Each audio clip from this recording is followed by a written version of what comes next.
ఇదే కదా నీ కథ ముగింపులేనిదై సదా సాగదా.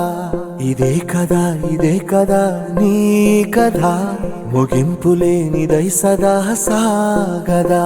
నీ కంటి రెప్పలంచున మనస్సు నిండి పొంగిన ఓ నీటి బిందువే కదా నువ్వు వెతుకుతున్న సంపద. ఒక్కొక్క జ్ఞాపకానికి 100 ఏళ్ల ఆయువుందిగా, ఇంకెన్ని ముందు వేచనో అవన్నీ వెతుకుతూ పదా. మనుష్యులందు నీ కథ మహర్షిలాగా సాగదా. మనుష్యులందు నీ కథ